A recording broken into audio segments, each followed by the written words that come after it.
waa Sénégal nuyu naa leen tey li ñuy fàttali di léebu bul ma miin ba fàtte ma kon mu ñaaw bul ma miin ba fàtte ma kon mu ñaaw aw way la woo xam ni daanaka askanu Sénégal xam nañu ko bul ma miin ba fàtte ma kon mu ñaaw lu tax ma waxee ko noonu parce que coronavirus bi mu duggee ci réew mi ñaari fan ci weeru mars ba nëgër ni mu ngi fee bëgg a yàgg ni kii ni mu yàggee ci àdduna bi yépp miin ko ndëkk ba fàtte ko mooy daal di bàyyeeku maanaam lépp loo xamante ni ca njëlbeen ga sumboon nañu ko ci matal ci matal lépp lu jëm ci wàllu digle yi bàyyeekoo ci docteur yi ñu daal di ci bàyyeeku loolu mooy miineel gi ak fàtte gi aw lor lay jur kon bul ma miin ba fàtte ma kon mu ñaaw nañ koy faral di fàttali bu ko defee kenn bañ a miin teewaayu coronavirus ci réew mi ba ñu fàtte ni coronavirus mu ngi suñu biir fas yéene ñoo lor ku nekk si ñun ab ci ab cër bés bu ne ñu war si ànd ak yéen bu soobee suñu borom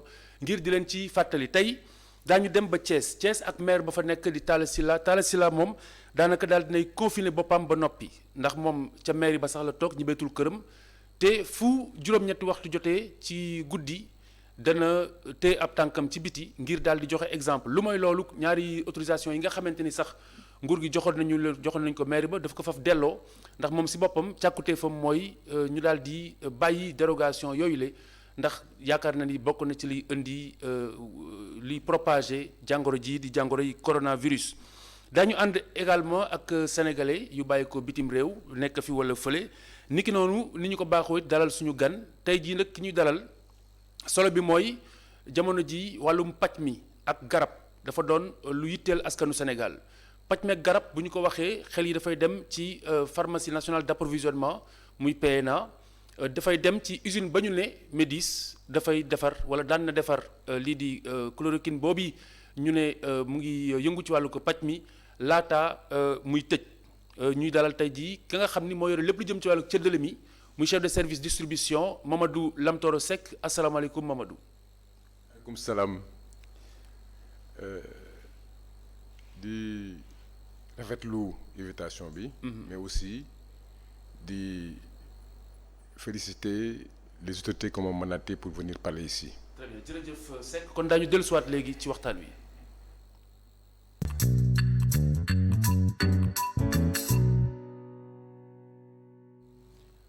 directeur de cabinet bu ministre de la santé et de l'action sociale di docteur Aloyse Waly Diouf moom la ñu ciy àndal. ci bésu lundi bi fanweeri fan ci weeru mars 2020 ministère de la santé et de l'action sociale jot na résultat examen virologique yi may waaj a lim ci juróom-ñett fukk ak juróom-ñaari test yi ñu def ñaar fukk ñoo ci positif maanaam juróomi cas importé moo ñu jóge bitim réew fukk ak ñeenti cas contact yi jaxasoo woon ak ñu yore doomu jàngoro bi benn cas communautaire benn ci malade yi ñu hospitalisé woon wër na ci bésu tey ñeneen ñi des hôpital ñu ngi tane waaye am na ñaari malade yu sonn yu nekk Sowétas ci bésu tey dalee ko ci cas bi ñu njëkk a am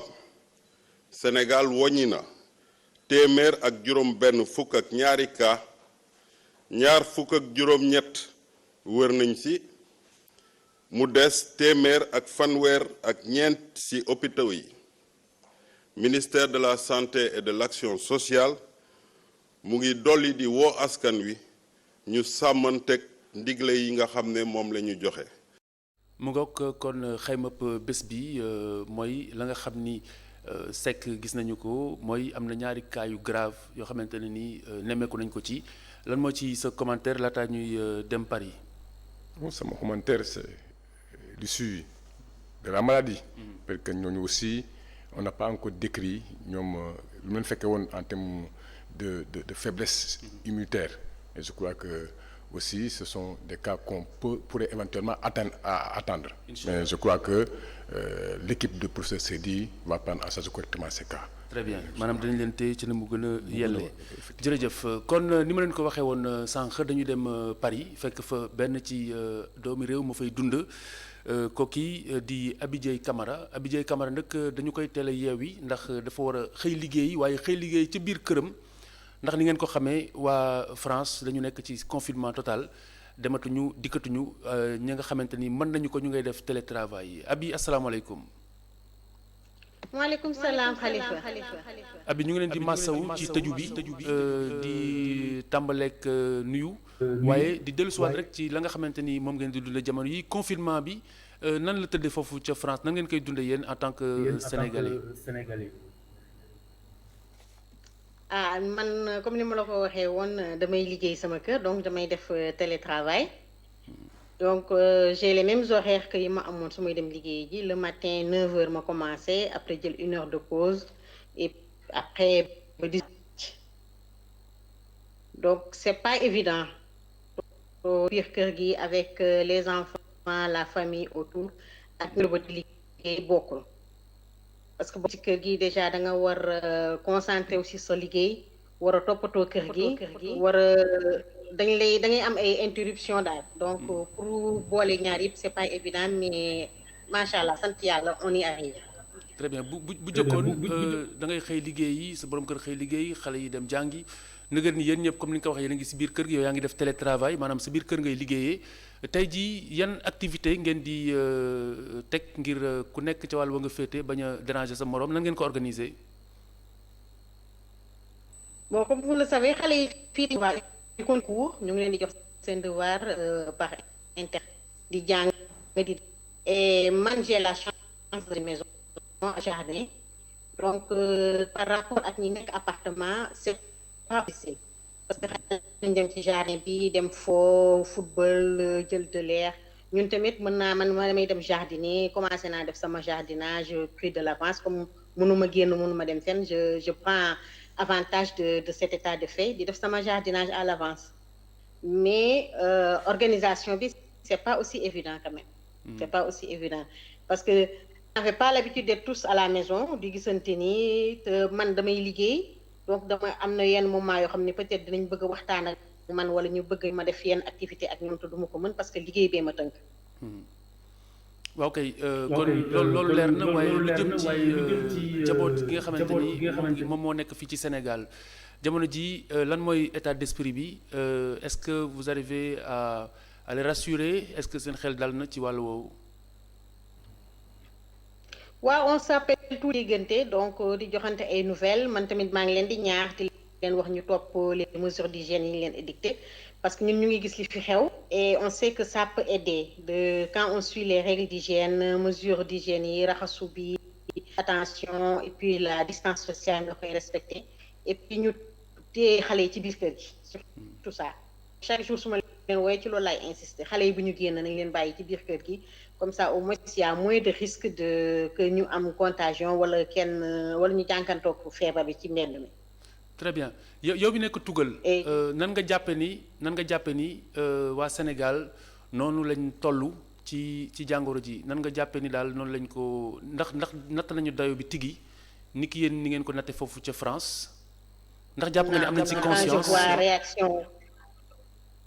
quand je vois les réactions des gens affaire vraiment je me dis que amuñu vraiment conscience de maladie bi de dégâts yi muy def ak les risques qu'ils encourent et tout ça c'est vraiment loolu daf may tiital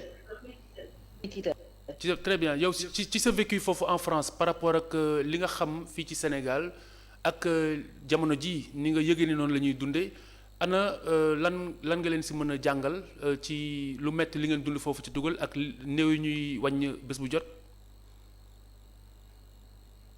li ma leen di wax mooy li ma la waxoon avant rek nañu topp les mesures de sécurité autorités yi li ñu leen di wax mesures d'hygiène yi déjà nañ ko respecter le maximum possible di raxasu di def attention contact yi ñuy am xale yi ñu aar leen bu baax leen yi bañ leen bàyyi c'est pas parce que école dafa tëj rek que ñu war leen bàyyi ci mbedd mi ñuy taxawaalu di foofu wala affaire yooyu école bi bu tëjee c'est pour aar xale yi moo tax pour bañ rassemblement bi nit yi contact boobu di am donc bu ñu ko defee dafa am lu tax donc nañu téye xale yi ci biir kër gi ñi nekk ci biti tamit xam nga Sénégal mënuñu def confinement total comme France fii parce que les gens vivent au jour le jour ñu réalité bi foofu ku ne da ngay xëy suba dem uti ji loo am looy jox sa njaboot c'est pas comme fii même fii am na ñoo xam ne loolu la ñuy dund pas aussi c'est pas les mêmes cas qu'au Sénégal donc mënuñu leen def confinement total léegi nañu respecter déjà couvre-feu bi et surtout les mesures d'hygiène ça moom j'y insiste nañu respecter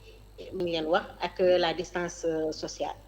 très bien ñu ngi lay gërëm di la sant bu fekkente ni am nga leneen loo si bëgg yokk ñu bàyyi la nga matale ko comme ça ñu tàggoo ñaanalante yàlla musal ñu si coronavirus bi. waaw li ma ci yokk rek ñaan yi nga ñaan ñu ñaan yàlla musal ñu ci musal ci bépp doomu aadama parce que vraiment maladie boo xam ni loolu ko gis àdduna mu ngi def ay ravage yu kenn xamul ci àdduna bi du feebar boo xam ne ci benn dëkk rek la àdduna wër àdduna bi yëpp la wër ñëpp ñoo ko bokk ñun ñëpp on est tout ça pour dire donc fi mu nekk nii nañu ñëpp delloo ci waat suñu xel ci yàlla te ñaan borom bi mu muccal ñu ñaan ko mu sàmm ñu te feebar bi gaaw fay jógee daal.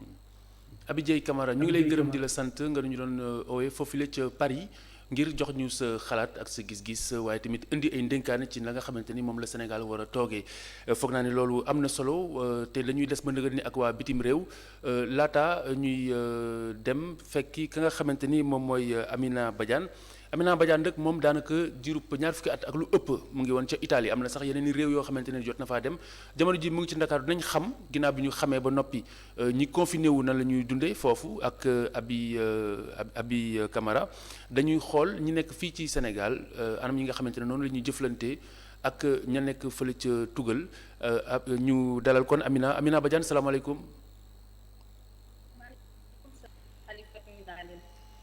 ñu ngi lay fay bu baax Amina yow yaa ngi Ndakaaru Italie nga sanc jamono ji am na réew yu bari yoo xamante ne ni doon nga fa dem waaye Italie nga sanc daanaka diirub ñaar fukk ak ñett bu ko ëppul donc jamono ji ak la xaw foofule lan moo ci d'abord sa sentiment balaa ñuy sore. waaw Khalifa li xew Italie defe naa ni doy na waar parce que gis nga corona bi dafa bëri mu daw ba bëri tamit ñoo xamante ni dalee na lor ba ci décès yi bari na à chaque fois heure bu ñu xëyee vraiment dinañ am presque barki démb 1000 personnes te loolu vraiment doy na waar fi mu ne nii Italie ñëpp a ngi toog seen kër bi ku nekk mi ngi koy jéem a respecté mais tamit ñoom am nañ ay difficultés parce que ku xam italien dafa bëgg dem ak ñoom dafa bëgg génn day benn xarit mi ngi ma woo di ma ne Amina ñun ñi nga xam ne ñooy su Italie bi ñu am problème parce que italien yi di nduggi ay 3 fois 4 fois prétexte la ñuy def ndugg bi parce que nduggi kese la ñu mën a dul ndugg duñu génne donc affaire bi daal doy très bien donc yow yaa ngi fi ci Sénégal ñu fàttali rek ne ñëw nga avant période bi yëpp di xew maanaam mënuñu la boole si ña nga xamante ni xëy na ñoom la ñuy tuddee cas importé yu ni méngool ndax xaw nga yàgg tuuti laata mbir mi ak si fii ci biir réew mi waaye tey jii say collègues yi nga xamante ni ñoom ñoo nekk foofu lan mooy seen quotidien nan ngeen di jëflante say collègues yi des ci réew mi. waaw bi ma jógee Italie mois de décembre laa jógee donc xaw naa fi yàgg affaire bi feebar bi am ñëw naa fi Sénégal heureusement Dieu merci parce que su ma fa fekkoon peut-être dina gën a compliqué mais yàlla def na ni Sénégal la ma fekk donc sant yàlla mais toujours damay jokkoo ak sama mbokk yi dañuy waxtaan toujours dañ may woo dañ may def sax vidéo conférence call parce que dañuy wéet ak ni ñu koy dundee mu métti boo xamante ni duñu am ku ñu waxal des fois tëju ci kër yi duñu mën a génn vraiment niñ koy dundee metti na situation bi metti trop ci ñoom liggéeyukaay yi tëj nañ ko école yi tëj nañ ko xale yi jàngeetuñu instant bi même am na ci ñoo xamante ni aussi dañuy dem ba sax duñu am lu ñu dundee dégg nga affaire situation bi daal metti na daal vraiment. mais pour l'instant fi ñu toll nii yow comme yaa ngi Sénégal yëgagoo kenn ci say ñoñ yi nekk foofu koo xamante ne nii jàngoro ji dal na la. waaw am na sénégalais yu ñu ma wax ne ma jàngoro ji dal na leen mais bareeguñu xam naa ñaar yooyu la ñu war a toll ci côté Brescia bi côté bi ma nekk noonu côté bi Seydina nekk mais man maa ngi côté Vicenza côté nord bi laa nekk foofu moom yàlla def na vraiment Sénégal bi kenn amatu ko mais am na ay tubaab yu ko am mais tubaab yu ko am par exemple dañu ay mag lañu donc ñoom ñooy gën a am ay difficulté parce que en général ñoom dañu dem ba sax maladie bu ñu ñëwee nekk sax dañuy sauver ak kan lañuy bàyyi ñi gën a nekk mag ñooñu lañuy bàyyi nekk ñi nga xamante ni ñoo gën a nekk xale ñooñu la ñuy sauver donc je pense que critiqué na quoi. Très bien alors pour terminer Amina eh bien tey jii yaa ngi Sénégal xam nga Italie xam nga li fa xew xam nga li xew Sénégal booy gis Sénégal ni ñuy doxalee bi jàngoro ji tàmbalee ba nëgër ni askan wi est-ce que dal na sa xel walla dalul sa xel. alors seen ni ñuy doxalee dalul sama xel parce que ñoom dañuy vivre encore seeni habitude ndax boo xoolee marché yi ba léegi mi ngi am ay rassemblement boo génnee ci tali bi da ngay gis ni xale yi di fo encore ci biti ci mbedd yi nga yëgaluñ ko seen yaram quoi man dama jàpp ni dañu desee gëm affaire bi te li doon gën mooy ñu xam ni lii dafa exister réellement et que ñu toog seen kër yi maytu rassemblement bi di raxasu aussi di maytu di garder distance parce que dafa am solo ndax ñoom rek ñoo mën a éviter virus bi xam nga affaire bi affaire de responsabilité la waaw donc man tey war nañu dellu si ñu gis aussi Italie ak Espagne ak yeneen dëkk yi ñu maytu loolu ak si fii parce que du ñu arrangé. Très bien Amina Badiane ñu ngi lay gërëm di la sant te it di fàttali ne nekkoon nga Italie fa nga installé 23 ans ngi nii demoon nga si yeneen réew également jamono ji yaa ngi ci Ndakaaru ñëw nga fii laata yëpp di xew di ñaan suñu borom mu tàggale ñu ak jàngoro jile kon Seck laata ñuy sóobu ci waxtaan wi tigi déglu nga suñu ñaari jigéen yooyu le lan nga jàng ci li ñu wax. li ma jàng si li leen wax jàngat bu am solo la parce que aussi il y a un mot qui est apparu. moom mooy le changement de comportement. tigi. et la prise de conscience bi nga xam ne war nañ ko def à l'échelle du pays. et je crois que aussi autorités yi def nañu war a def. soo gisee bi coronavirus duggee on a fait ce qu'on appelle un plan de riposte qui est tourné autour de 5 éléments. Le premier élément c'est la surveillance épidémiologique. moom mooy chaque jour. ministre de la santé dinañ wax ni quels sont les cas qui sont là waxaale. Le second aspect c'est la prise en charge de la maladie. nañ wax ni jël nañ nangami malade faj nañ ci nangam am na nangami cas grave xam nga cas grave sax du loo xam ni waruñu fa àgg mais c'est quelque chose qui est important. Parce que cas grave aussi ça dénote de quelque chose. parce que on va vers quelque chose. donc yan na leen yàlla. amiin. defal seen bopp ba léegi professeur jël correctement en charge. amiin amiin jërëjëf pour que jusqu'à présent qu'on ait zéro. Le troisième élément. aussi c'est important. c'est la communication. et le quatrième élément c'est ce qu'on appelle la coordination et la sensibilisation. et je crois que la sensibilisation bi ñuy def au niveau du Sénégal leer na lu ñu wax li ma jàngat moom mooy ñun ku ci ne. il doit agir fépp fu mu munti toll. agir moom mooy lan. fexe ba rompre la chaîne de transmission képp ku ne man dinaa def ba feebar bi du jaar ci man ba walla keneen. foofu la ñu war a toll fi mu toll nii. très bien alors yéen ñi nga xamante ni yéenay jox pharmacie yi ay garab muy pharmacie nationale d'approvisionnement maanaam ñëpp fa la ñuy rootee moo xam jumtukaay yi nga xamante ne ni moom la ñuy jëfandikoo. moo xam garab yi nga xam ni moom it la ñuy jëfandikoo. li ci ëpp solo mooy bi leen Omar Kane nemmeekusee ci suba. li gën a fës ca la mu fa nemmeeku mooy yéen pare ngeen pour schéma yëpp maanaam li tubaab naan vous êtes prêts même pour le pire. foog naa ni teg baar bi fu gën a metti ngir mu bañ ñoo bett tamit lu am solo la kon ñu ànd ak Omar Kane dem foofule ca PNA laataa ñuy dellusiwaat ngir gën ko yaatal bu sooy suñu borom. fii depuis bu Sénégal amee kaam coronavirus bu njëkk rythme bi dafa yokku liggéeykat yi tooguñu benn yoon journée bi yépp ñu ngi chargé ak i déchargé ci kees yi lu ci ëpp ay masque ñoo ci nekk ay gants ak ay gel hydroalcoolique yi ñu war a yóbbu ci région yi.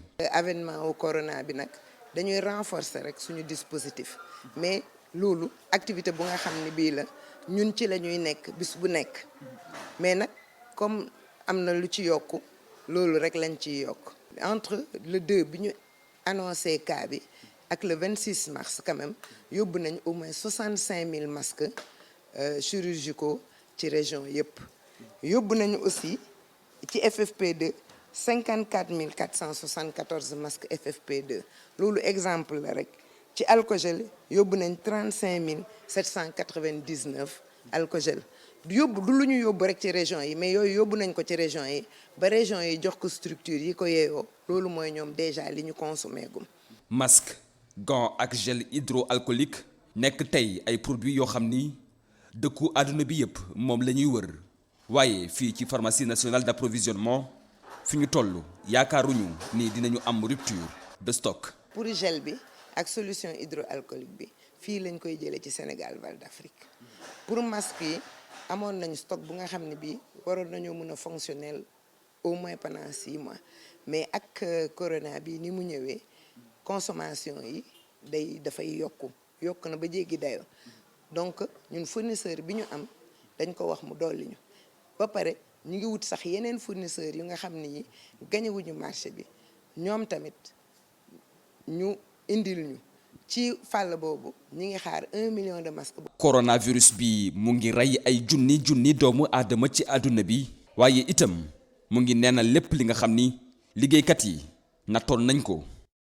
alors Cheikh Mamadou Lamine yéen a ngi waaj donc Cheikh Mamadou Lamtoro Seck. Lamtoro Mamadou Seck donc yéen a ngi waaj distribution bu fekkente ne ni yittewoo nañu ko ci wàllug garab yi comme ni ngeen ko tàmbalee. tey jii ndax mën nañu jàpp ne mbir yi antal ngeen ko jégeegul dayoo.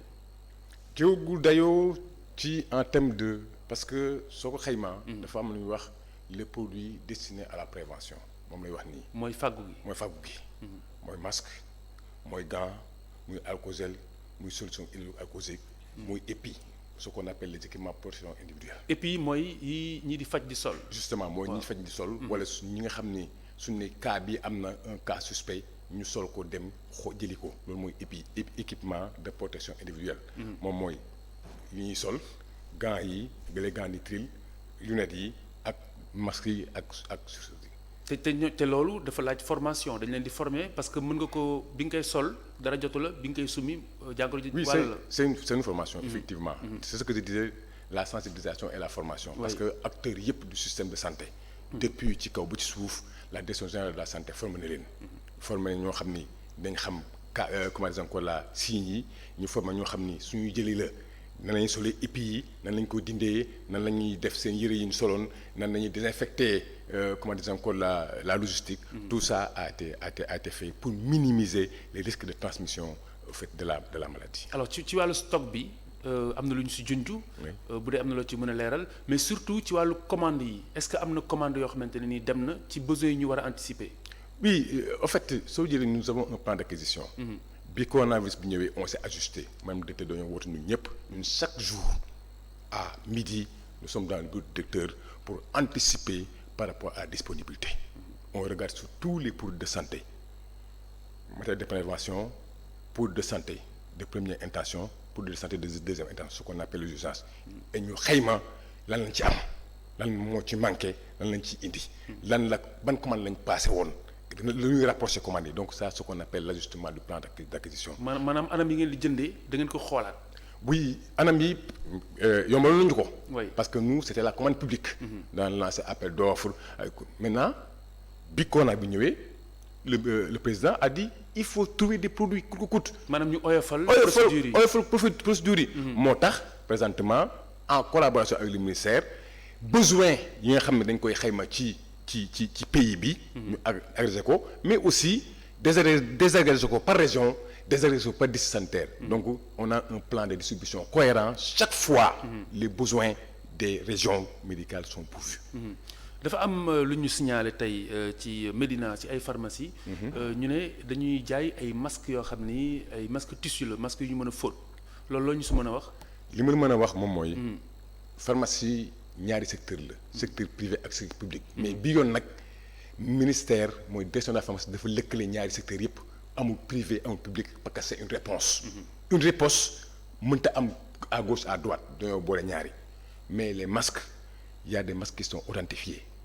masques yi dafa am nu mu war a demee. ñu ngi war a ràññee masques yi yu baax yu bon yi mais déjà masque tissu bu ñu mën a utiliser waat loolu nu muy demee est-ce que loolu. bokk réutiliser soo gis sax utilisation masque bi. nee na chaque 3 heures de temps ou 4 heures de temps tu dois changer le masque chirurgical. Il y a plusieurs types de masques nag.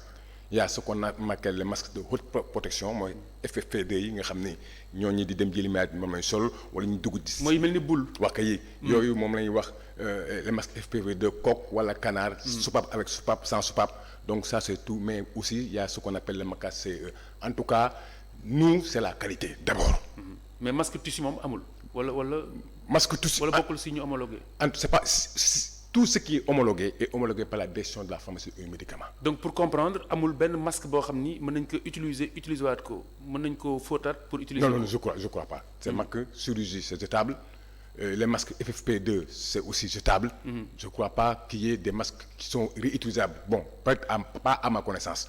mais peut-être que ce sont des masques yoo xam ni day am ay cartouches en carbone. yoo xam ni on peut enlever les cartouches à carbone. mais bii de faute la ñu wax faute kiiwaat non pas à ce niveau. waaw donc pour ku nekk assumer ses responsabilités parce que de source sûre digne de foi loolu nemmeeku nañ ko fële ca fenn pharmacie bu nekk ca Médina donc ku nekk na nga jël ses responsabilités ñu xam ne masques yi nga xamante ni dañu koy fóot. pour mën ko utiliser waat. loolu kat bu fekkente ne nii sauf. ñi si expert joxe seen xalaat loolu il faut ñu gaaw leeralal ko askan wi bu fekkente ni méngawul ak lii dëgg ñu daal di koy ba ndax it loolu mooy dëgg ginnaaw fàggu gi am na paj mi paj mi nag am na lu ci docteur Moussa Seydi wax ci docteur Raoult moom la ñuy waxtaanee boobu ba tey ak ñoom professeur Soxna muy chloroquine bi nga xam ne Sénégal amoon na usine bu koy defar. usine bu tëj. ba jamono ji makkaanu joriñ ji yor wàllu wér-gu-yaram. am ay jéego yu mus defal ngir ñu yombal liggéey boobu la. effectivement balaa ñu see sore yi. dañoo dem nemmeeku ji usine ba. ak ña fa daan liggéey yi ànd ci ak Abdourahmane Ly. ñu ngi Médis Sénégal fi nekkoon Sanofi Adventis nekkee Diamaguène si bile industrie pharmaceutique. agent yi daan nañu defar bépp xeetu garab tey ci bërëb bile tekkaaral lañu fi nemmeeku yëngu-yëngu yooyu yépp taxaw te bërëb bu ñu daan defaree garab beek lépp mën na ko seede loolee waral lu tollook 300 ci ñi fa daan liggéeyee nekk chômage technique. léeg-léeg dañuy am ay problème matière première genre yu mel noonu mais ñu gis ne aussi direction bi nu muy doxalee moo baaxul. maanaam gestion bu bon moo créé li fi am nii tey yëpp moom moo ko créé usine bi li ko taxawloo jógewul ci ñun li ko taxawloo direction la jógee ñun nekkuñu en grève usine bi moom direction bi moom moo ñëw tëj bunt yi def benn note de service ne comme quoi ne ñëpp lay envoyé chômage technique loolu dama bëggoon mu leer ci bopp Sénégalais yëpp. ñoom ñi nag nee nañu tooguñu rekk banque seen yoxo ndax nee nañu mbir moomu waxtaan nañu ci ak jëwriñ gu ñu dénk wàllum wér-gu-yaram bi. daanaka nag lii di coronavirus moo faussé lépp lu nekkoon seenub ay plan. ba tax na ñu traîner direction bi inspection du travail si loolu yéeg nañ wàcc ba finalement amuñu satisfaction parce que inspection finalement mënul sax trancher si ñu diggante ñu nax ñoom ba yàlla dogal ñu jot a gis ministère de la santé mu boole ñox ay collaborateurs am ba ñu jot a réunion pour wut solution si situation kër gi.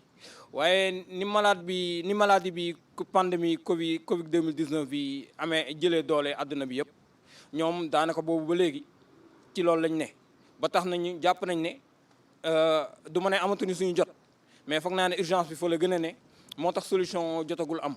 ñu taxaw tuuti ci boobee mbas di coronavirus jamono ji ay kàddu jib na rawatina kàddu kii di ab microbiologiste di docteur Raoult di wax ni chloroquine day faj coronavirus ci bërëb bi dañu fi daan defar lu tollook 2 millions ak 200,000 garab lépp am chloroquine bu ñu sukkandikoo ci yile agent mu di mbir bu neex bu ñu xaarul woon bu mën a jàpp ci xeex lii di coronavirus bu lépp yambee ba ñu tàmbaliwaat seen liggéey. chloroquine bi ñun dañ ci am forme yëpp dañ siy defar comprimé dañ siy defar sirop am nañ aussi quinine injectable tout ça xam nga Sénégal ñun ñoo fi doon alimenter marché sénégalais bi si xeetu garab yooyu noonu sous région bi aussi ñun ñoo leen doon alimenter aussi si xeetu garab yooyu noonu am nañ capacité wu defar plus de 2 millions de comprimés par jour bu fekkee sirop bi la am nañ capacité defar 20 000 flacons par jour voilà quinine aussi noonu am nañ possibilité defar plus de 20 000 par jour. Doliprane bi 1000 bii ngay gis ñoo koy defar fer acide folique Gardenal bi nga xam ne pour les épileptiques ñun ñoo koy defar et tant d'autres médicaments ak antirétroviraux yi sax duggoon nañ ci parce que am nañ yeneen médicaments yoo xam ne mooy faj yenn pathologie donc man je pense que état bu gëstu woon tuuti mu toog waxtaan ak acteurs yi defe naa dinañ mën a trouver terrain d'entente. ci xibaar yu mujj yu ñu amee nguuru Sénégal daanaka ci téeméer juróom dong la amee niki ay action wu bile entreprise fii ci Sénégal ñii di liggéey fii ci Médis Sénégal ñu ngi indi ay xalaat ci nan lañu war a def ba tàmbaliwaat liggéey gi ci bërëb bile. ñu jël seen ay responsabilités président de la République lu mu wax c'est clair force Covid 19 bi dinañ fa jéem a def 1000 milliards. 1000 milliards yooyu noonu ñun ñoo ngi leen di naan ñoom ñu jéem a xool naka la ñuy fexe ba kër gi démarré waat bu fekkee ñoom mën nañ ko sax jënd si tunisiens yi ñu jënd ko ubbi atelier yi nit yi commencé waat liggéey. donc ñuy woote mu jàppale ñu financièrement ci stratégie bi ak surtout ci management bi parce que tam bépp koom-koom bu ñu fi def tam ñun jàpp nañ ne dafa nar a naax saay rek ndax looloo fi ne ñi may taxawal mën nañ ko seede. nañu gunge jàppale ñu surveiller kër gi surtout sur le plan management pour mu mun a assurer autosuffisance en médicaments au niveau du Sénégal et au niveau de l'Afrique de l'Ouest et de l'Est. balaa boobu ñii lee nee nañu mënatuñu dékku pile situation bu ñu wax ni metti na loolu. jafe-jafe yi ñoo metti parce que borom kër boo xam ne toog na ñetti weer yoo xam ne amul salaire amul carte de santé bu muy fajoo ak bu muy fajee njabootam kooku. Normalement il faut mu dëgër pour mun see génn parce que yow da ngay ñëw da ngay yegg sa kër da nga war a fay location nga war a fay njàngum xale yi nga war a jënd dundu xam nga kooku père de famille boobu noonu c'est mun nañ ko nangul léeg-léeg mu am ay problème psychologique voilà dañuy ñëw fi rassemblement toog fii nii avant ñuy tere rassemblement yi mais da ngay gis ne da ngay waxtaan ak nit nga gis ne kii absenté na bi lan moo ko waral. moom li ma wax ci njëlbeen 3 mois yoo xam ne amoo salaire. mu di kon ay liggéeykat yu doon defar di dugal ci ay paquet di jaay itam li nga xamante ni moo di garab ñoom ñi leen nag laajtewuñu leneen lu dul usine bi lay tàmbaliwaat liggéeyam. Abdourahmane Ly Augustin Mandang jërëjëf kon Lamtoor Mamadou Seck mbir maa ngoog comme ni tubaab di wax à chaque chose malheur est bon fi mu jamono juñ toll nii gis nañu ne jot nañu suqali ñi nga xam ni ñoom ñooy defar chloroquine boobu ñu ne mën na faj jàngoro ji wala am na borom xam-xam yu ci defagul ay jéego ba ci fii ci Sénégal ak professeur Moussa Seydi lan moo ci leeral bi nga mën na njëkk indi en tant que pharmacien docteur ci chloroquine d'abord ñu gën ko leeral. Très bien na ma neex trop la chloroquine base. moom la ñu doon fajee paludisme.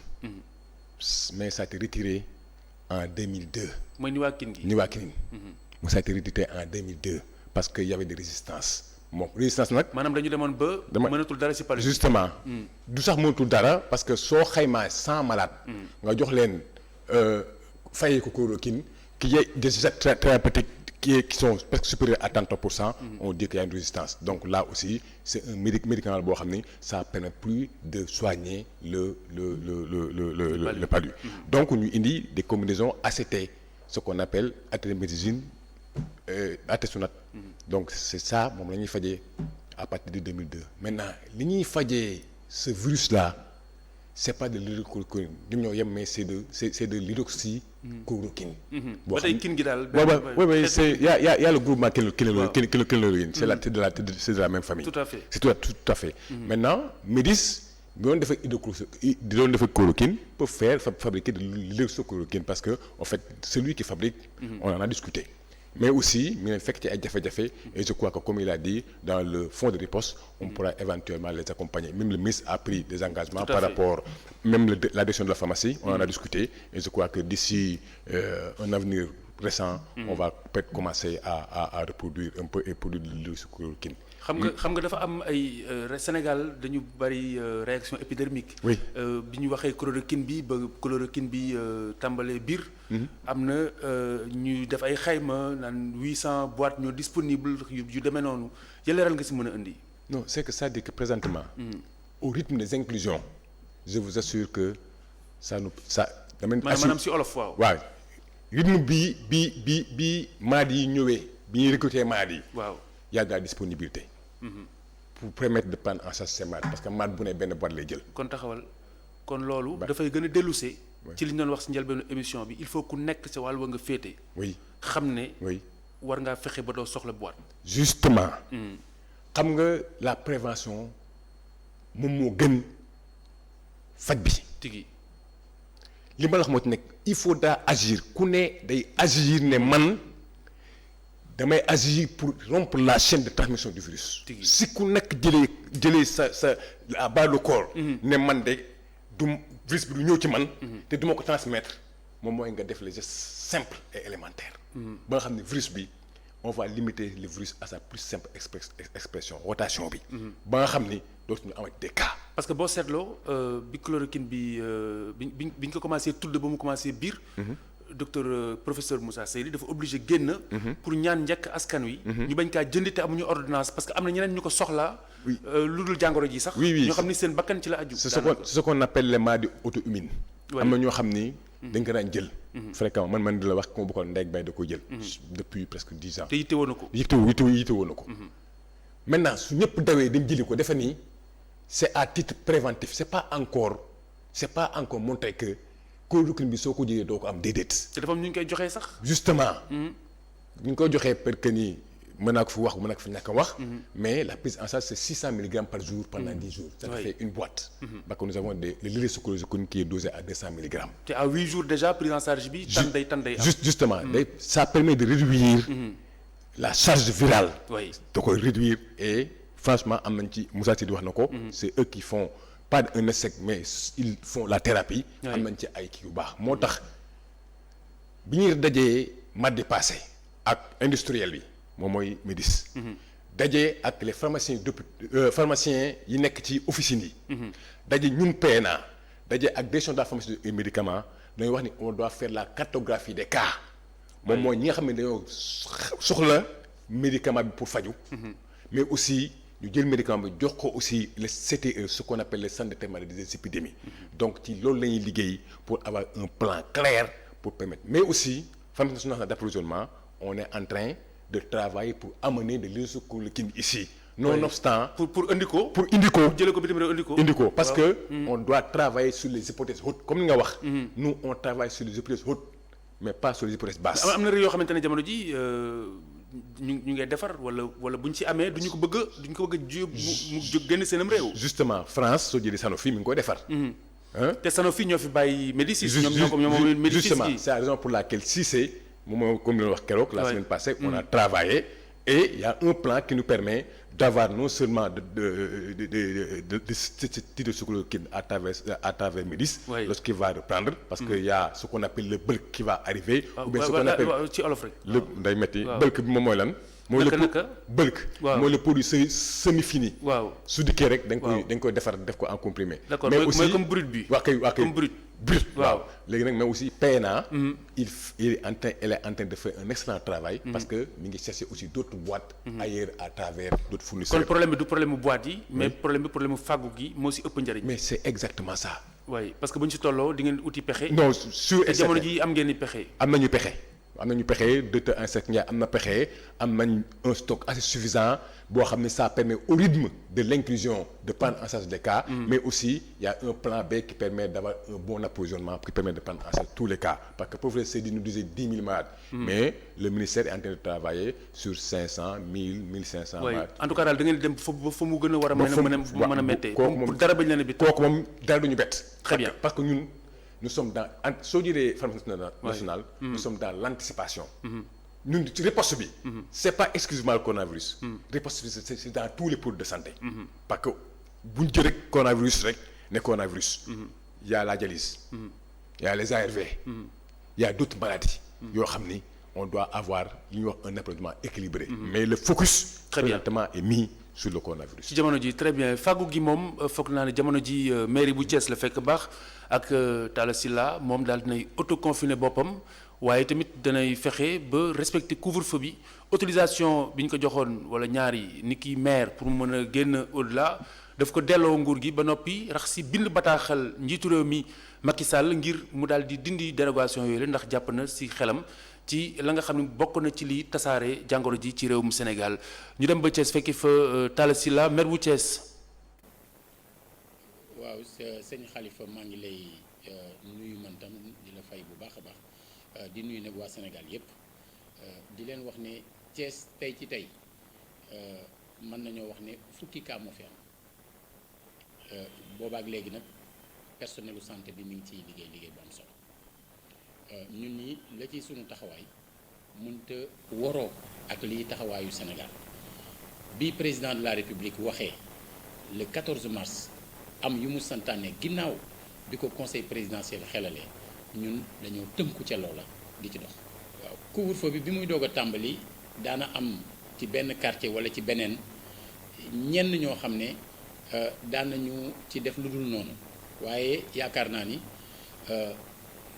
force de défense et de sécurité yi am na lu ñu def muy seen wàll mais waaye it kilifa yi am na lu ñu wax ak njaboot yi ba loolu su dee mi ngi amit bëreetul te ñi maa ngi am yaakaar ne dina dakk boobaak léegi ba nu tàmbalee ba léegi ñu ngi wéeru ci suñuy kattan muy kattanu ville de Thiès muy kattanu ay doomu Thiès yoo xam ne ñoom ñi ngi mobiliser wu di ci dugal li ñu am boobaak léegi noonu ñu cay doxee di fexe ba ña ko war a jot ko rawatina daara yi noonu la ñu jàpp ne bu fekkee ne it am na lu jógee ci état bi egsi fi noonu la ñuy organiser woo ba anam yi mu gën a amee transparence yi mu gën a leere nit ñe ko war a jot ñu jot ko ñun lii suñu wàll mooy aar suñu askan lii suñu wàll mooy wallu suñu askan kon lépp loo xamante ni ñi nga xam ne seen xam-xam ak seen sañ-sañ màcc na jëm ca loola ñoom lépp lu ñu gis ne moo mën a aar askan wi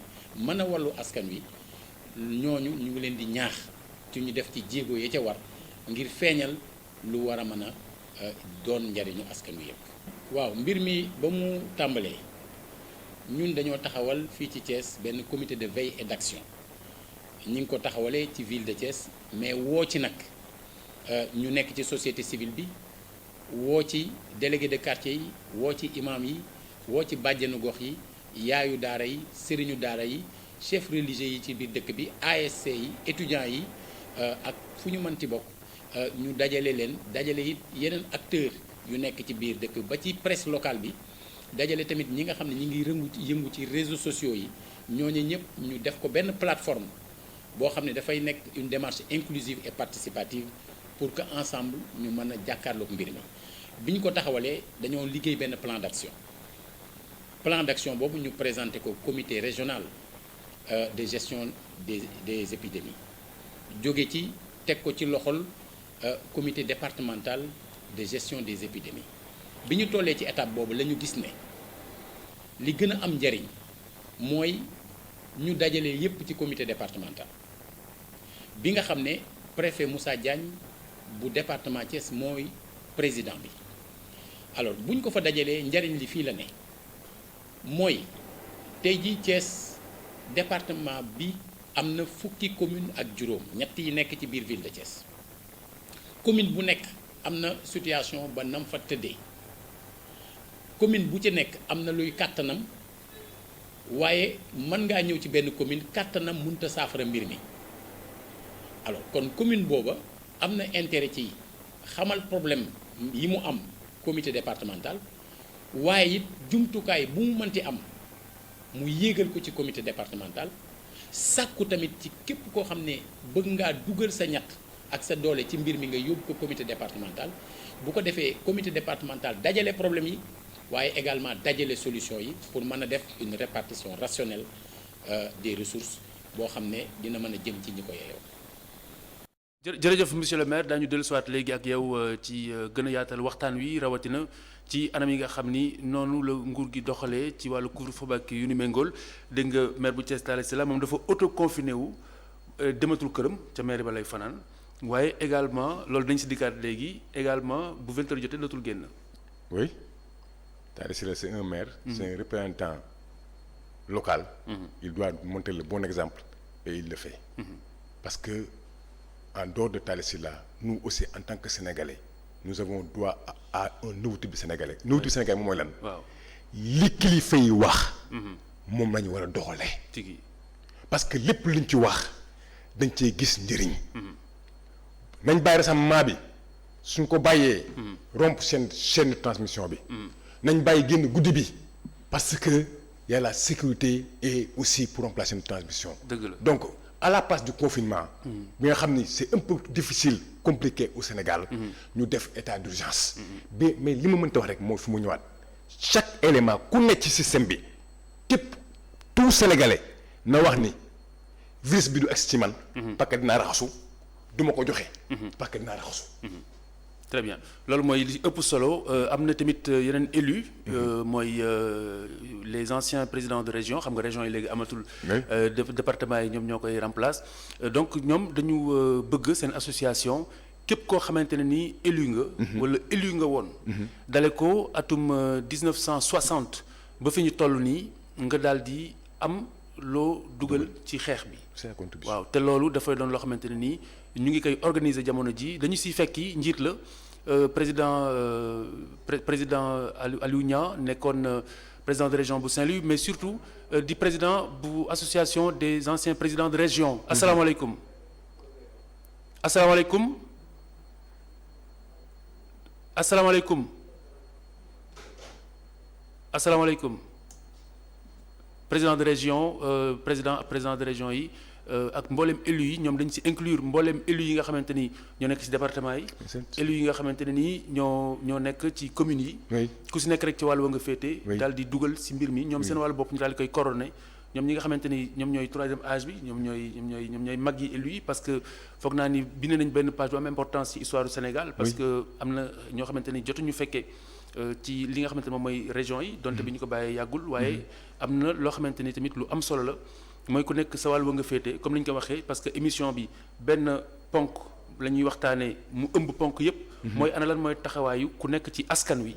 ci li nga xamante ne nii moom mooy xeexu coronavirus bi. kon bu fekkente ne jàppandi na ñu fekki ko président ancien président de région monsieur Niang Aliou Niang salaamaaleykum. waaw maaleykum salaam. alors initiative bi nga xamante ni jël ngeen ko en tant que ancien président de région. ngir fexe dugal seen loxo ci xeex bi dale ko 1960 ba nëgër ni képp ku doonoon élu ngeen bëgg ko ci boole loolu lañ bëgg nga leeral ñu tuuti.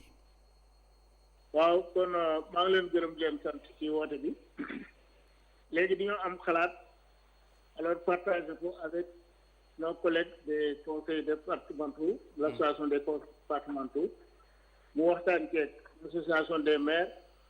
man itam ma waxtaan ceeg Aliou mi nga xam moo doon président association des conseils ruraux.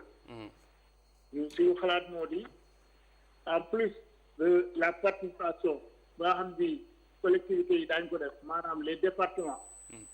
les communes au niveau de leur structure alors seen participation ba nga xam bi seen budget lay jógee. ñu koy wote alors ñun dañoo bëggoon comme ñun amatuñ collectivité. ay anciens élus lañ ñu mobiliser tous les élus de 1960 à 2020 képp ka xam ci mën nga nekk élu local ak élu territorial actuellement ñu mobiliser ñëpp su ko defee ku ci nekk mën a participer individuellement à hauteur de 1000 francs au moins. am na ñu am mën nañ joxe lu ëpp loolu su mën a joxe 100 000 joxe su mën a joxe 50 000 joxe mais 1000 francs mooy le minimum.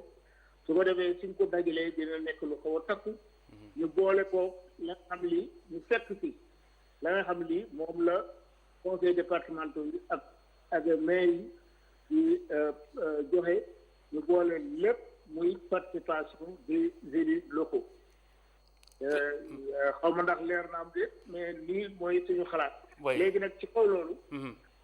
ci kaw loolu alors les départements ak les maires. ak itam les conseils ruraux wax naa ak Alilo ñoom ñëpp chargé nañu pour ñu porter affaire yi.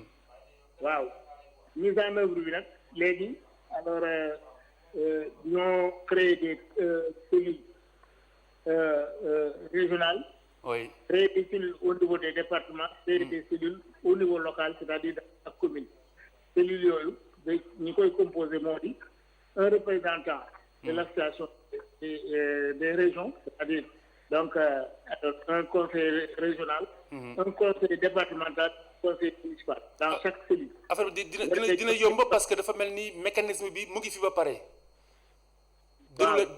déroulé mooy des. Comment? ma ne dafa mel ni du ko tax a jafe lool ngeen matale yéene boobu parce que mécanisme organisationnel ba tey mu ngi fi ba pare. waaw voilà c'est ça exactement. très bien exact léegi élus locaux yi yëpp. nga xam ne qu'est-ce man nañ nekk élu local de 1960 à 2020. oui. boo ko calculer xëy na dina li koy manqué 200,000 wala 300,000 tous lay doon.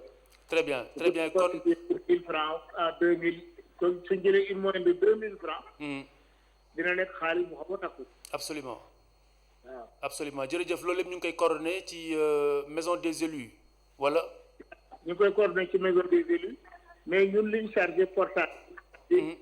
suñu association ak des anciens présidents de région. oui ñun liñ chargé pour ñu porte ko comme ñun ñoo génnee xalaat bi. alors ñu ne delloo ñu jukka leen alors ngeen assuré portage bi.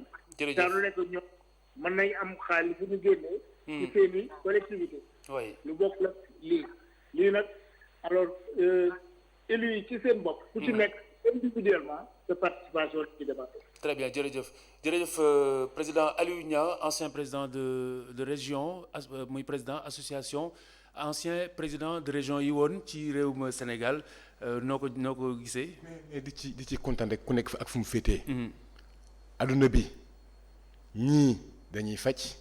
ñii di planifier ñii di jënd garab. ñii di accompagner le système. système bi nag suñ jëlee santé c'est une compétence transférée. oui képp ku nekk fu mu mënti nekk ma génne sa doole. def ko ci la riposte.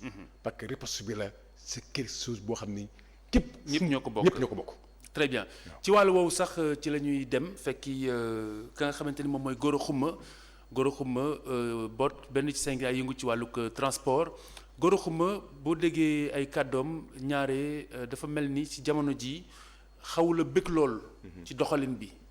kon dañuy taataan kàddu yi nga xamante ni mu ngi ko dénk suñu ndaw Abdourahmane Ly.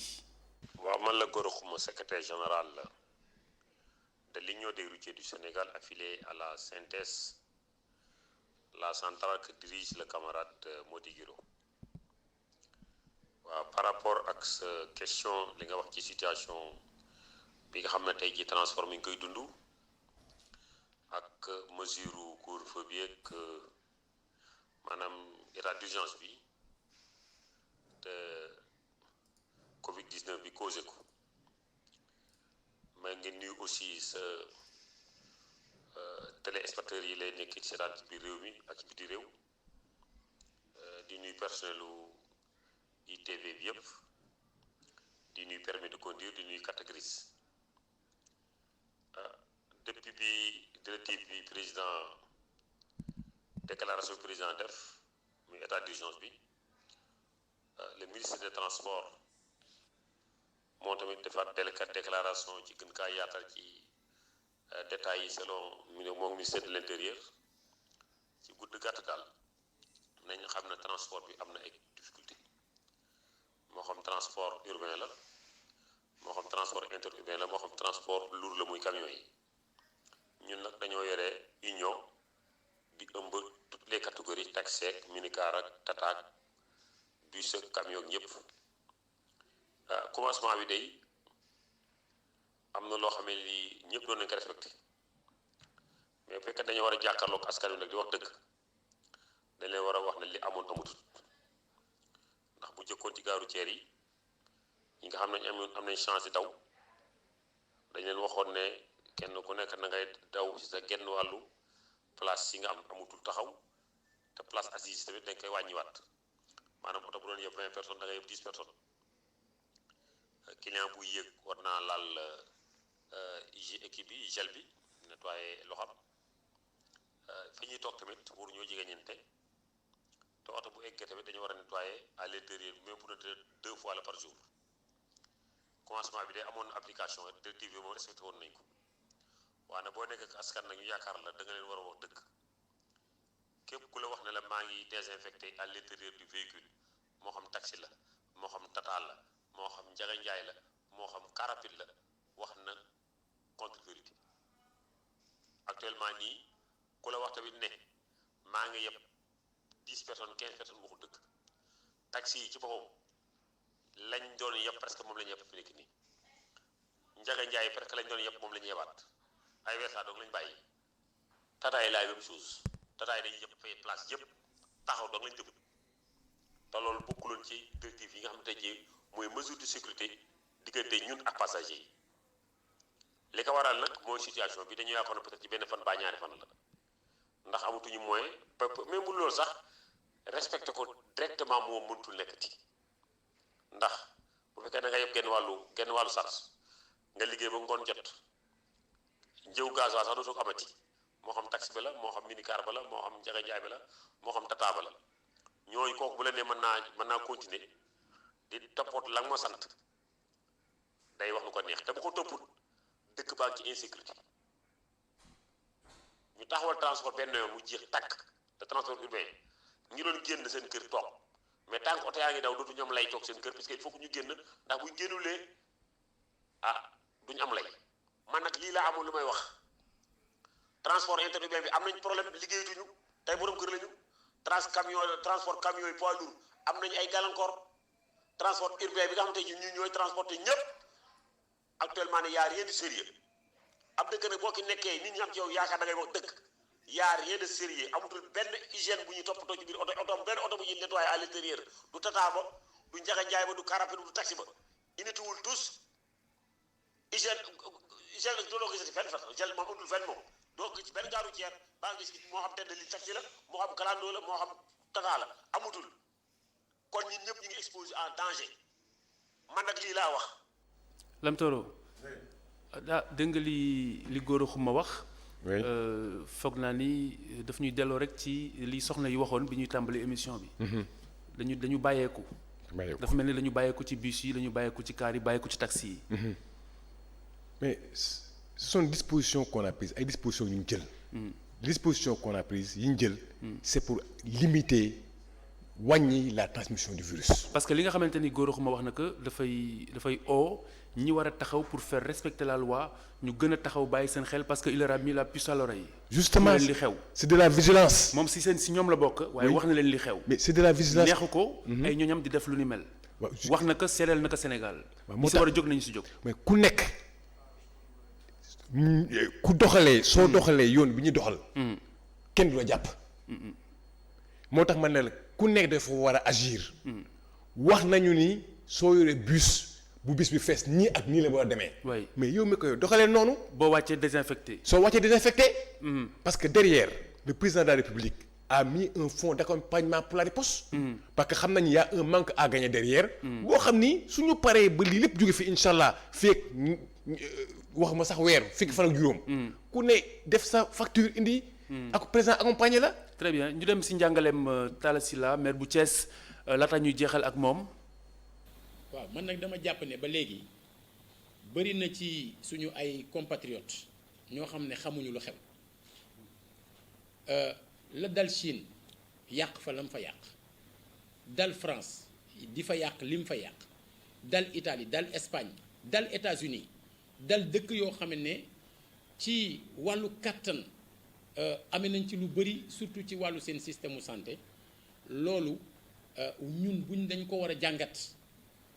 te xam ne am na taxawaay yu ñu war a am ñun bu fekkee am na chance bu ñu am mooy lim fi njëkkewul ndax am na comportement yoo xam ne moo waral bi président jëlee ay ndogal le 14 mars ñu waroon koo jëfee te jëfewuñ ko di continuer di football ci mbedd yi di dajee ci grand place yi di yoote di bëloot di def leneen ak leneen ba tax état d'urgence ñëw muy deuxième étape mais su fekkee ne dañu continuer di doxee ni ñuy doxee troisième étape day ñëw te forcément troisième étape boobu mënul nekk lu dul confinement général et total mais est-ce que le pays est préparé à ça loolu moo tax ma lancé tey jii un appel solennel au président de la République di ko wax ni boobaak léegi jël na mesure yu courageuse yu am solo pour le pays boobaak léegi ngërëm ak ñaax bi nga xam ne def na ko jëmale ko ci ñiy faj jëmale ko ci ñi nga xam ne ñoo yore kaaraange gi ñun ànd nañu ci loolu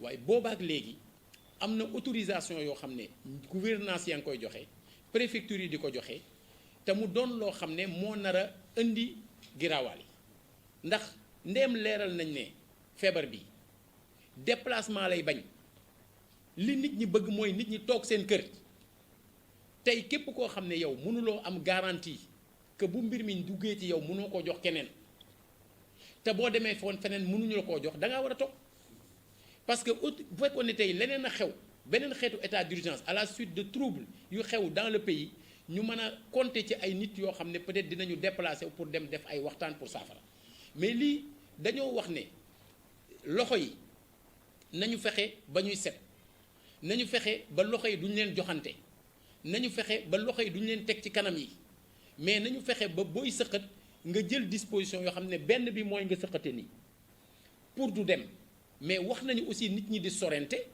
mais wax nañu tamit nit ñi toog boobu lu essentiel la fekk farata amul te farata yooyu c'est encadré tey jii lu dul faratawu lu jëm ci wér-gu-yaram wala lu jëm ci wàllu sécurité waruñoo bàyyi nit mu génn ci biti kon ma ñaan président de la République ñu supprimer autorisation yooyu nga xam ne ñi ngi leen doon joxe parce que kuñ ko joxoon sax da ngaa war a jàpp ne c'est un cadeau empoisonné ndax autorisation yow nga dem ñu contaminer la wala nga dem contaminer ji nit la parce que boo toogee sa kër te neewu fa woon kenn du la ko jox boo toogee sa kër te mu neewoon fa ñu mën laa jël si faj la te doo ko jox keneen loolu moo waral ma laaj loolu demander loolu président de la République man mi ci sama bopp en tant que maire bi mbir mi tàmbalee ak léegi man maa njëkk a jël décision confiner sama bopp ci maire bi du ma fi génn lu dul farata boo xam dafa jëm ci liggéeyu comité de veille et d'action wala comité départemental bi te bu guddi jotee amul benn yoon boo xam ne 20 heures mas naa romb buntu hôtel de ville donte am naa autorisation alors loolu nag appel boobu may lancé dama koy lancé te kenn bañ cee gis boppam ñu gis ci intérêt wu ñëpp intérêt wu Sénégal li ma la wax ci départ bi ne la comité de veille et d'action bi ñu koy taxawal dañu ko def benn plateforme maanaam acteurs communautaires yooyu yëpp ñu yaatal leen ñu bokk ci mën naa la wax ne benn ci solo yi mooy bi ñu waree jublu ci mbiru daara yi laaj nañu délégué de quartier yi kenn ku ci nekk wax ñu daara yi am ci quartier parce que daara yi ci quartier yi lañ nekk waaye laaj nañu tamit imam yi ñu wéral loolu waaye laaj nañu it bàjjenu gox yi waaye laaj nañu yaayu daara yi waaye laaj nañu tamit ASC yi laaj ñi nga xam ne ñoom ñoo mën a wéral ne quartier bi yii daara ñoo fi nekk ba loolu amee ca la ñu jóg dajale ay xeetu ndimbal wax taalibe yi nañu toog ci biir daara yi laaj seen sëriñ ñu téye leen ci daara yi mais ñu jël ay ndimbal di yóbbu mais bu ñu quartier bu ñu dem ànd ak délégué de quartier ba mais ñi ngi waajal nii benn deuxième phase bu fekkee ne dem nañu ba muy nécessaire mooy waxtaan nañu ak yaayu daara yi ba jël 400 daara yi am ci biir ville de Thiès ñu séddale leen ci 17 zone bu nekk benn yaayu daara war a nekk ca bopp ba ak une petite équipe une équipe légère maintenant ñu war a dajal nag ay moyens teg ko ci seen loxo ngir daara yooyu ñoom seen bopp ñu di leen toggal alors loolu organisation la boo xam ne implication acteurs communautaires yi moom moo ko permettre tey jii ci biir comité départemental bi ki nga xam ne moom moo yore service départemental bu développement communautaire mi ngi ci am ci ay responsabilités yu am solo mais tey jii am na ñeneen ñu nga xam ne am na ay cër yu am solo yu ñu am ci biir dëkk bi yoo xam ne ñi ngi ci biir te duñ def tamit lu ñu laajul xel wala laaj ay ndigal ñenn ñi fi nekk président mi ngi ci wàllam président loolu la ñuy xaar ci moom mooy dalal xel yi nekkal fi ñëpp yaatal géew bi tëddee njaaxanaay tey séntu lu ñëwagul mu mel ne xalaatu force Covid 19 bi ci loolu la jëm recevoir tamit acteurs politiques yi ci loolu la jëm alors ci biir loolu xam nga moom xam na ni bëri na ñoo xam ne ci lañ daan liggéey lañ daan suturloo tey jii mesures yi ñu jël day tax ñooña lañ daan jot da ca mën a suturloo ak di ci mën a dund tey mënatuñ caa jot kon loolu nga xam ne war na koo mën a dajale ci wàllu moyen dina permettre ñenn ñi mën a jot ndàmpaay tey ak ëllëg ba ca des mooy pour wane ni mbir mi du mbiru parparloo te du mbiru politique te du mbiru élection mbiru ñëpp la dafa jaadu woon mu yaatal ñoo xam ne ci beneen jamono yombul woon wala mënul woon a nekk kon maa ngi koy félicité ci loolu mu woote mais maa ngi tamit félicité ñi nga xam ne dem nañu wuy ji ci woote boobu mais di encourager tamit président ngir mu am lu mu wax ak kilifa diine yi nekk ci Sénégal ndax man je suis convaincu que bëri na message de sensibilisation yoo xam ne ñi ngi koy def suñu jaaree ci kilifa diine yi muy diine yépp muy tarixe yépp suñu jaaree ci ñoom suñu joxee ndigal taalibe yi ñu toog seen kër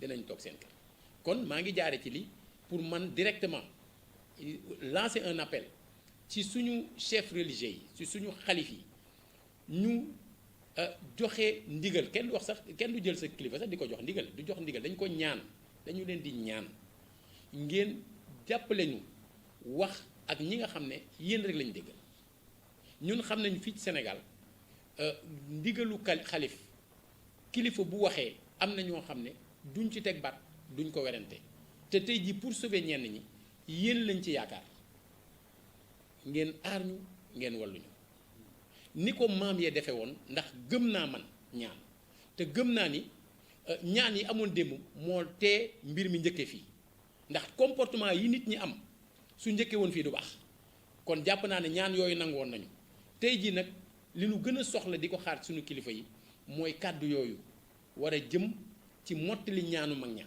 mooy demander xale yi ñu toog demander mag ñu toog na ñëpp toog xanaa di baamtu rek di wax ne ñun ñëpp ñoo bokk Sénégal mbir mi xew nag yemul ci Thiès yemul ci Sénégal yemul ci Afrique mbiru àdduna yépp la mbiru doomu aadama yépp la kenn ku ci nekk am lu mu war a bàyyi xel Serigne Cheikh Ahmed Tidiane Sy Al Maktoum daf doon wax ni bombe biy tukkal àdduna nee na du bombe militaire nee na mooy bis bu ñu demee ba jël lu dul.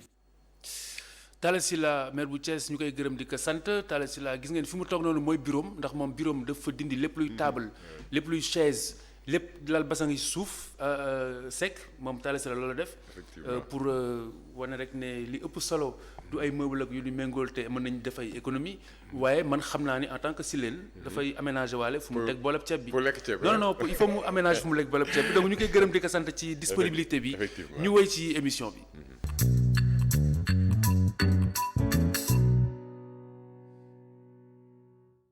Salut c'est King Bob Soraya artiste musicien comme ni ngeen ko xamee waaw depuis bi couvre-feu bi commencé daanaka ñun génnuñu suñu gaale quoi ñu ngi suñu gaale toog voilà concentré wu ci musique bi bu ñu génnee tamit 16h maximum ci kii quoi dinañu fekkaat suñu gaale te daanaka li des ci journée bi yëpp duñ ko génnaat quoi parce que affaire bi mi ngi lool mi ngi law te kenn xamul fu mu féetee kon moytu rek couvre-feu bi daanaka ñun sentiruñ ko parce que tàmmal nañ ko suñu bopp ba nga xam ni parce que bi ñu nee feebar bi dugg si nag si lañ jël décision yi war yëpp 14h 15h 16h franchement boo deful dara quoi war na laa fekk sa gàlle voilà looy jàpp si nga jàpp si te toog sa gàlle noppal docteur yi aar sa bopp ci la bokk ma leen koy conseil yéen tamit ngeen def la même chose voilà mbedd mi amul solo bu affaire yi jàllee ku nekk nekkaat si sa yoon quoi yàlla na yàlla def jàmm ci Sénégal.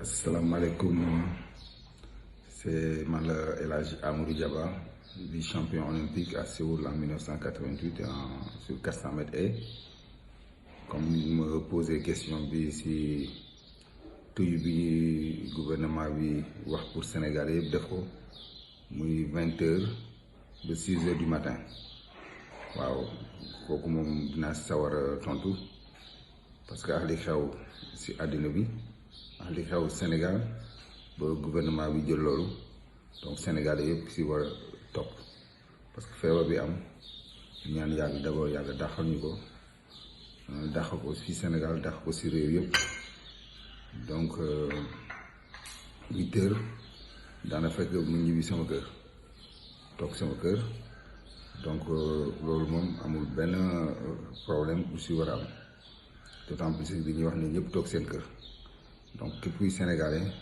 da ngay sawar a toog si kër donc xam naa ne sénégalais yëpp war nañ ko commencer di respecter ni ñu koy waxee à la lettre parce que feebar bi day toog da nga koy jëli mu nekk si yow et soo toogee sa kër du nekk si yow donc 20 heures boobu daal en général ñun sportif yi 20 heures daana fekk sportif yi tëdd parce que soo entraîné toute la journée en général soo ñibbee sa kër da ngay sonn da ngay tëdd nelaw donc. je pense que ñun ñu ngi fii ci Grand Yoff et Grand Yoff nag bi président jëlee mesure ba léegi muy couvre-feu état d'urgence nous avons remarqué que la population respecté nañ ko heure couvre-feu bi boo génnee ci mbedd mi nit ñi ñëpp ñu ngi toog seen kër parce que xam nañu le danger bi nga xam ni moo am avec cette maladie ñun ñi nga xam ne ñu ngi liggéey au niveau de la mairie tam on assure que le service minimum la plupart du temps ça se coordonne à distance ce qu'on peut appeler téléservice donc li mënul ñàkk rek moo ñuy yóbbu bureau pour ñu mën a ñëw def liggéey bi nga xam ne moo tax askan wi teg ñu fi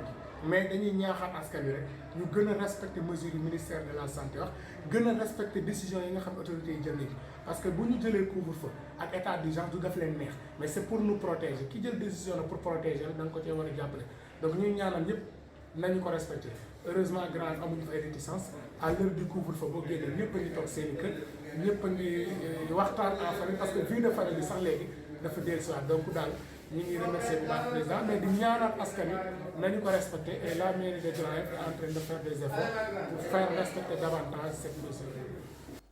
jërëjëf kon Sénégal yooyu nga xam ni war nañu seen bopp li nga xamante ne noonu la ñuy dundee ba ci champion boobu di Amadou Diaba ndax xam nga ne tey Seck jàngoro ji bàyyiwul kenn jombul kenn rey na fi ay kilifa jàpp fi ay ministre ak yu ni méngool te bi passé rek ku mag ci wàllu musique camerounais boobu di Manu Bongo daal dinay faatu muy loo xamante ne nii war na yee ku nekk muy loo xamante ni itamit ba tey ni ma leen ko waxoon ci njëlbeen bi weesu amuñu woon jot gi waaye tey mën nañoo jël ba si ñetti téléspectateurs yu nekk seen kër ndax jamono ji ñëpp ñu ngi seen biiri kër lu mooy ñi nga xamante ne nii liggéey bi moo leen di tënk te ñu am si ndigal donc ñu jël si ñett rek ci ñoo xamante ne nii war nañu mën a joxe seen xalaat ci anam yi nga xam ni noonu la mbir yi di doxee fi ñu toll nii ndax booy seetlu ñu njëkk a dugg kii nekk tugal kii nekkoon tugal nekk Sénégal li ñu wax buñ ci toftalee li nga xamante ne nii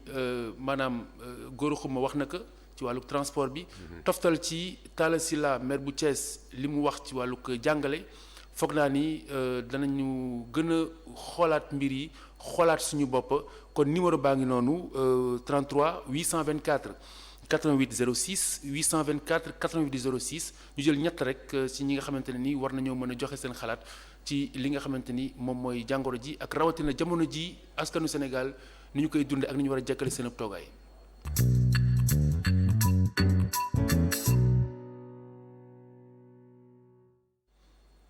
am na kuy oote ñu ànd ak moom ci numéro téléphone bi ñu joxe 33 824 88 06 asalaamaaleykum. maaleykum salaam. ku tedd ki ana fooy wooteeg noo tudd. man maa ngi wootee Dakar Ousmane Ndiaye. yaa ngi woote Dakar. waay tudd naka. Ousmane Ndiaye. Ousmane alors Ousmane suivre nga émission ba fii. gis nga liñ si jot a wax si début bi ba si njeexital li ana yow lan nga si jàng par rapport ak vécu bi nga xamante ni am nga ko jamono ji ak jamonoy jàngoro ji si réew mi.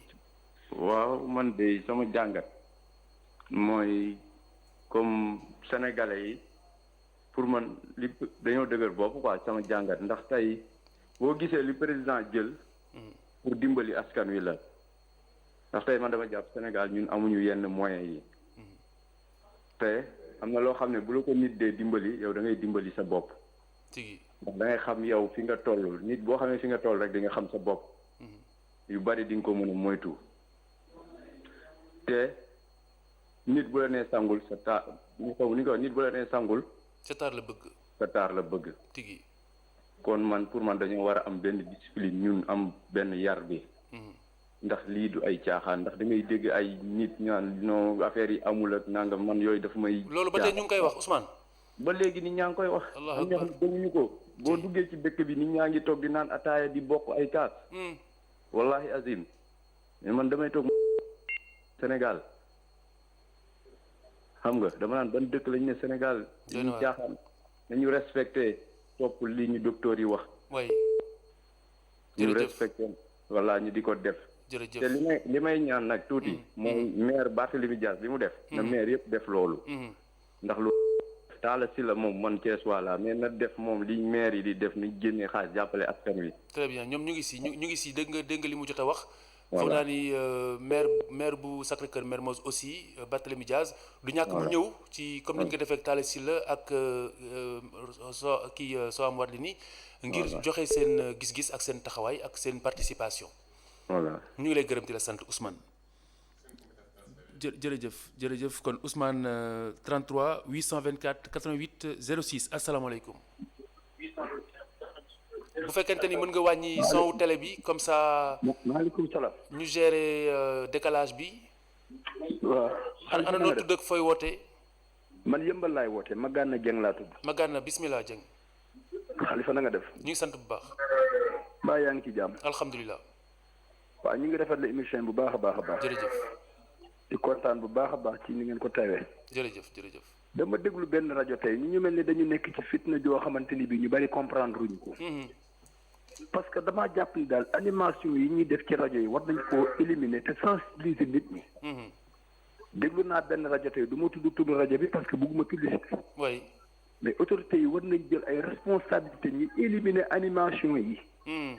ni ñu nar a animé di xumbal di fecc mel ni ku nekku ci ay problème. oui. ñu fexe lu ñu sensibiliser nit ñi. wala sax ci biir animation bi mën nañ si jàllale message yi également. merci beaucoup mais man dama jàpp ni di fecc di tëbaka dal di yuuxu. période bi tolluwuñu foofu. tigi fi ñu toll mooy kenn ku ci nekk xam ne lu sérieux moo am ci dëkk bi. te maanaam te yëngal na réew mi. waaw. waaye fecc meeg tëgg mi daal man jàpp naa ni war naa mën a taxaw. très bien comme ça daal ñu roy si DJ Padros ndax moom bi muy def émission am yëpp mu ngi yor Instagram am di wër rédaction ku nekk mu laaj la lu ñu war a dénk askan wi. foog naa ne loolu tam daf si am solo. tey jéem naa def tout pour dugg ci émission boobu mënumaa dugg. wallaay. wax dëgg nekkee ci fitna dañoo war a xam ni ci fitna la ñu nekk. nit ñëpp conscient ci li xew ci réew mi. dëgg la. maa ngi ci ñaax autorité yi ñu fexe média yi seen animation yi ñuy def. ñu wàññi ko ba ñu traversé stade bi. jërëjëf ñan parce que loolu day tax nit ñi fàttee ci li ñu nekk te li ñu nekk dafa war a ñor ñëpp. absolument mooy li ma wax si njëlbéenu émission bi. li waykat bi ne bul ma miin ba fàtte ma. kon mu ñaaw gi nag jamono ji mooy lore gi. ndax miineel day indi yabeel bu ñu miinee jàngoro ji si ay nopp dinañ ko yab te buñ ko yabee mu lor ñu. merci beaucoup bi ci des. waaw. nuyoo bi ñu bàyyi ko parce que am na ci ñoo xamante ni bii buñ la joxee loxo nga leen asalaam mer te lépp ci transmission nuyoo boobu ci lay amee. tigi man daal maa ngi ñaax autorités yi wax dëgg yàlla ñu fexe nu ñu mën a fexe ba média yi journée. waaw kay ñu fexe nu mënta ñàkk. mais nag période bi dañ koo talul. mu ngoog ñun ñëpp suñu fit yi ñu ngi tëf kenn ku ci na xamut kan mooy transfert jàngoro ji ñu dimbali ñu daal ci animation yi di sensibiliser nit ñi. man jàpp naa ni loolu moo ëpp solo animation bi. asalaamaaleykum xam nga matinal bi Alassane Samba Diop di def ci i rajo sax am na ci benn invité bu digaloon ministre du transport la woon defe naa si transporteurs yi pour ñu ñaan fréquence bu ñu ñaanee fréquence waa ARTP bu ko defee ñu mën koo def maanaam FM boo xam ne daal yooyu rek lañ fay wax à longueur de journée comme ça tamit ku am loo bëgg a leerlu nga dëkk ca rek wala rek lu ko mooy rek ITV i rajo imedia.sn ci xibaar yu wér te wóor mooy l'info certifié asalaamaaleykum. waaleykum salaam. ana fooy wootee ku tedd keek noo tudd. Khalifa maa ngi lay ziar. ñu ngi delloo ziar bu baax. maa ngi wootee fii ci Fana. Fana oui. Fana ana noo tudd. Mamadou Diouf bu la neexee nga ne Mamadou Diouf. Mamadou Diouf comment. Mamadou Diouf bi ànd ak El Hadj Ngagne Diagne. waaw d'accord Mamadou Diouf waaw. maa ngi lay ziar bu baax. ñu ngi delloo ziar bu baax Diouf. maa ngi rafetlu liggéey bi am na solo trop. jërëjëf Diouf.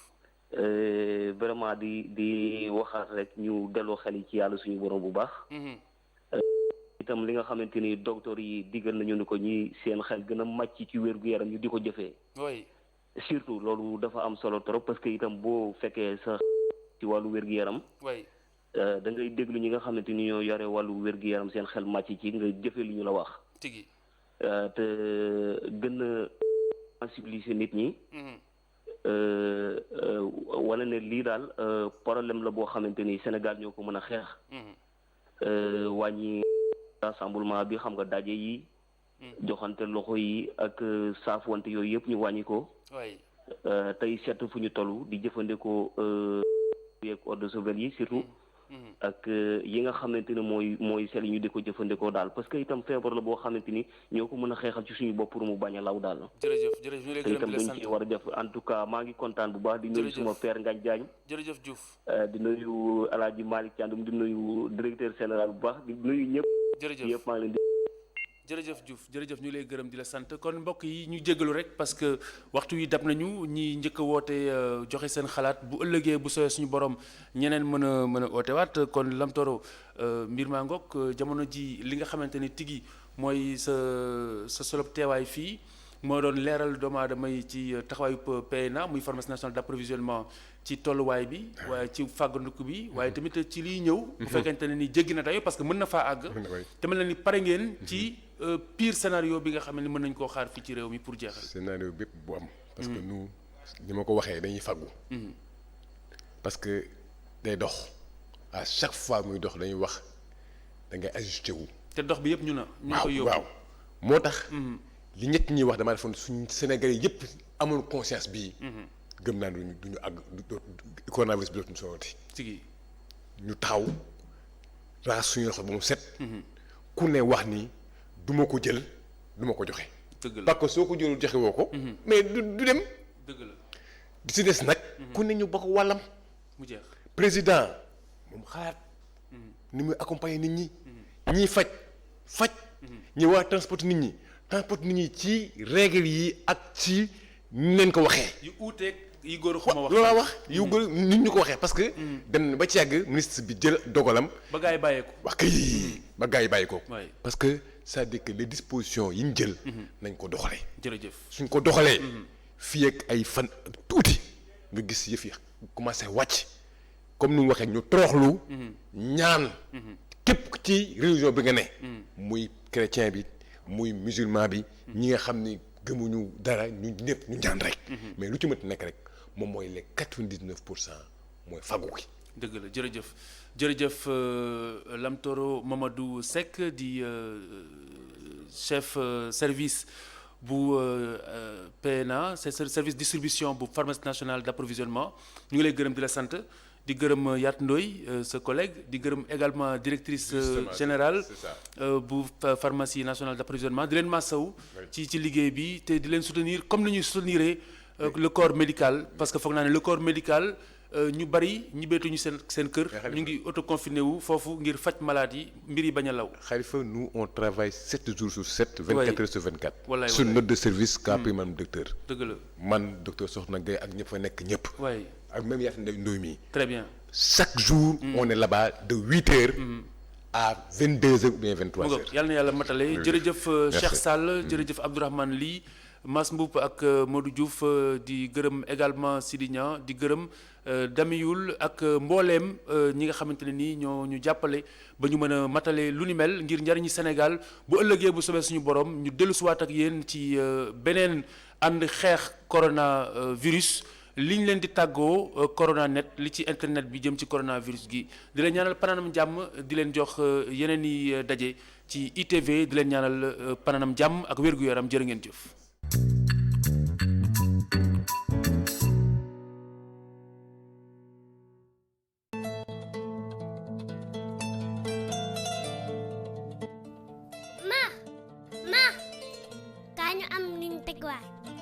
waaw maa ngi ñëw ma jàpp si lu xew kaay du ma fi yàgg de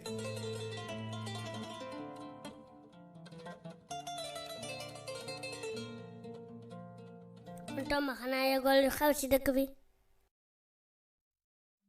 te xam naa ne yëg nga ko ndax ñoo ko yëgandoo Toma bëgg nga rumba bëgg nga mbumbaay toogoo see xarit tooguñ bu ñëpp defee ni yéen jàngoro bi kenn lay faju buñ la wàllee virus bi mar lay taali di nga lor sa bopp di nga lor ñeneen coronavirus lu am la te du ay fo ñaata nit la faagaagal ci réew yu ñu ëpp doole fuuf kon nga la mag toogal sa kër nga aar sa bopp aar ma ak ñeneen alakama isi di Sokono please stay home per favore resta a casa s'il vous plaît restez chez vous suñu lang nag mag ngir yàlla toogal sa kër